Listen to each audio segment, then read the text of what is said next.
Hello friends and welcome to another video. I got a question quite recently and I want to address this here on the video. Are we allowed to upload our music that we have on streaming platforms such as Spotify? Yes, of course. There's plenty of composers doing that, in fact. I quite recently started this myself. I mean, believe it or not, I have my music on different stock libraries and different libraries online, but I don't have, or I didn't have, a Spotify account with my music as an artist, and I've always felt like I'm missing out. Now, so I have only released one album, and I have gone through different ways of composing the right music track for stock libraries, but I never really thought about putting my music on Spotify. And the reason why I started to do this is because obviously friends are doing it, many friends, and they have said to me like, okay, why you don't have your music on Spotify and streaming platforms? There's plenty of stock libraries who allow this. I mean, Audio Jungle, and I use Audio Jungle here because there's a lot of information about this. It allows you to do this very clearly. Licensing your music is one thing. Having your music on a streaming platform is another. But streaming platforms and music licensing is two different things. Okay, you can have the same music track on a library for license, and that music track can still be on Spotify. Right? So what's the difference? Well, on the platform where it's going to be licensed, the client is purchasing a license to use that music for a YouTube video, for whatever. And on the streaming platform, it's just for pleasure, just for listening. Okay? So they can't grab the music track from Spotify and use it to put it on the YouTube video or whatever project they want to put it. Okay? And you might ask yourself and say like, well, actually people steal music all the time. And they can actually do that. And you're right, they can do that. And that's why you should register your music with Content ID. I've done videos about Content ID quite recently. The process of creating an album is very, very simple. This is not a channel which focuses on Spotify or streaming platforms, so I'm not going to cover that. There's plenty of other guys talking about how to put your music on Spotify and how to get your music on streaming platforms through distribution, DistroKid or TuneCore or CD Baby or whatever the hell is out there. I'm not going to talk about that here on the channel, so you might as well just go and watch another guy's videos for that matter. I think my friend Eric has done something about that, or even Stevie B. I mean, there's other people talking about this. Here I'm just focusing on stock music, full stop.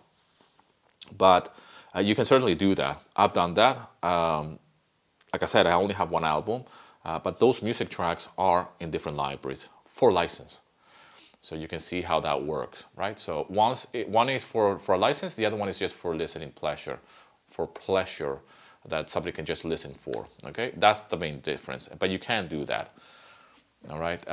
You have to read always on the libraries that you are uploading because they have, terms and conditions, obviously. I believe Audio Jungle has something there as well.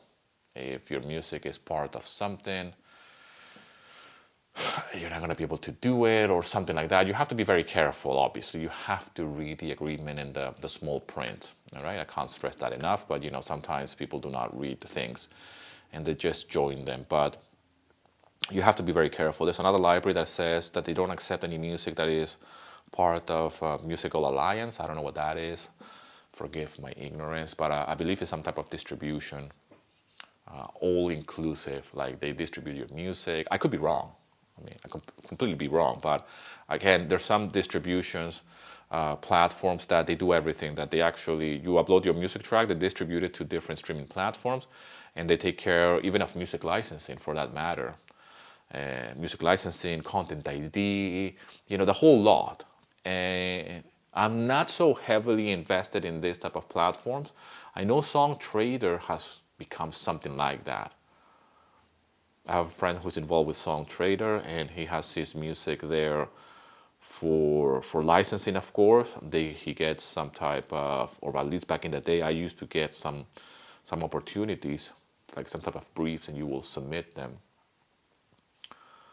But I think they have evolved to like Content ID and distribution and even music licensing, and it's just quite vast now. I think Song Trader is like that now. There's different platforms, where you can do this. You just have to find what you like, what works for you. For me, I just do it on the side. It's not something that I'm really invested in because I'm not promoting myself as an artist, really. But I do believe that Spotify is an important platform and having my music on certain places for sure. I mean, once you join a distributor like this, your music will be distributed to different places where music is being played, right? Spotify, iTunes, whatever the hell. But I'm not promoting myself as an artist, but yet I have my music there, and I want to see where that goes. I mean, I do feel proud of that. I have a SoundCloud account, and I know a SoundCloud account is different. It's not Spotify, but it is cool to have your music on Spotify. I'm not going to deny that. I mean, to see your face and to have your music there on Spotify, it's really nice and really amazing.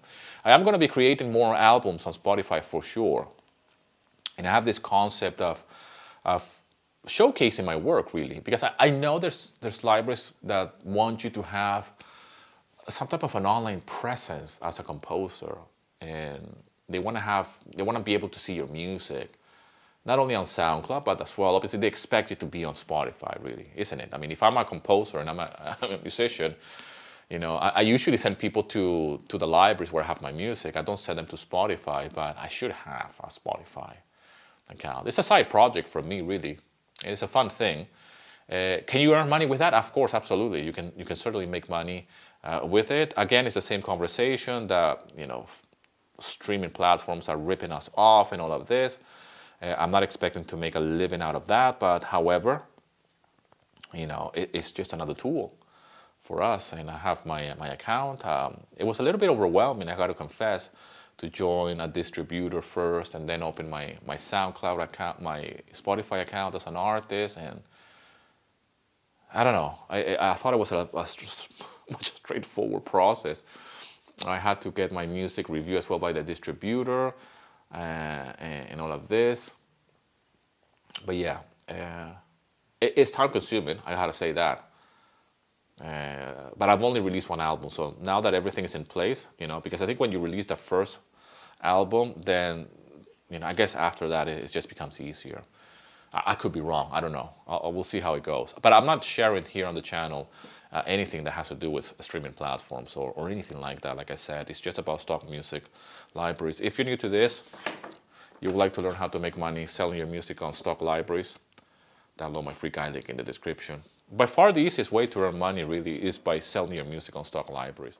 In fact, as I'm recording this, I think Spotify has been around because the CEO was saying some crazy stuff about Spotify and musicians and the way they earn money.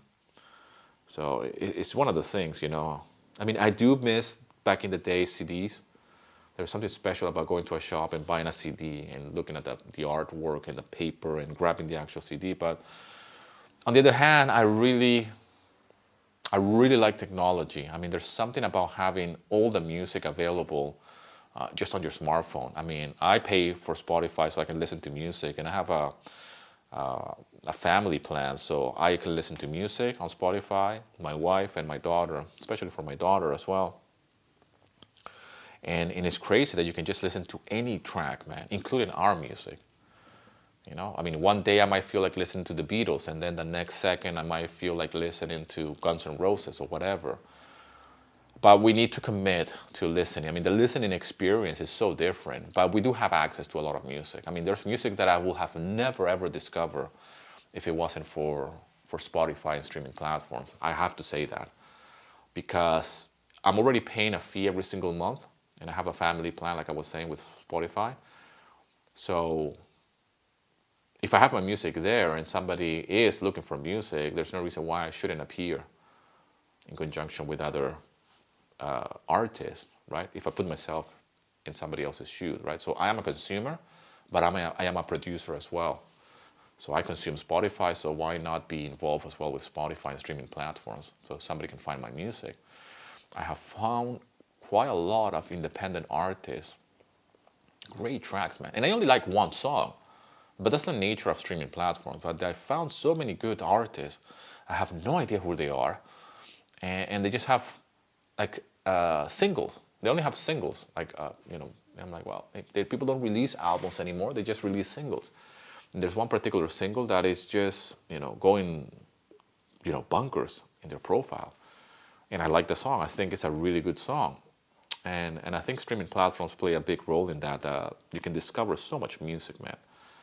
So my taste in music nowadays is so diverse. And I already had a very diverse taste in music because I grew up in different countries and whatnot. So I like all types of music. Even though I come from a rock and roll background, I like to listen to various musics, different styles of music. So I really enjoy this. But anyways, I'm going off topic here because I just wanted to answer to that question about Spotify and if you can have the music that you license into streaming platforms. And the answer is yes. I hope I didn't drag it so long. I've been releasing a lot of long form content here on the channel because I want to communicate more about what I think and not only what I think, but what I do and how I can give you insights into music licensing and how you can move forward. And I've done the videos back in the day, very short. At the time, I was experimenting with different content. I have done as well a lot of vlogs, like my kids in the background. Back in the day, I've done the 3 steps videos, like the classic 3 steps, like do this first, do that, second. This is like a season of videos that I want to release that are just a little bit more like we're here chilling out or we're just talking in my studio, as I am doing the music. I usually record this, well, not usually, always. I always record these videos when it's the morning, okay? So I do them early in the morning as I am starting my day. It's kind of like a routine for me. And I want to keep it up. Hopefully you don't mind these long form videos. More like having a conversation. And I like to tap into some type of flow and hopefully express myself as well. It gives me time to process what I want to say in the videos and hopefully communicate better with you, make you feel like you're here in the house hanging out with me instead of like being a presentation of like, here's 3 steps to music licensing and all of that. Anyways, I hope you're doing well, my friend. Thank you so much for all the love and support. It really means the world to me, all the comments and all the feedback you guys have been giving me since I started to create more videos here. I'm showing up every day as well, something that I really want to do. So I really appreciate you. Thank you so much for all the love and support, and I'll see you in another video, my friend.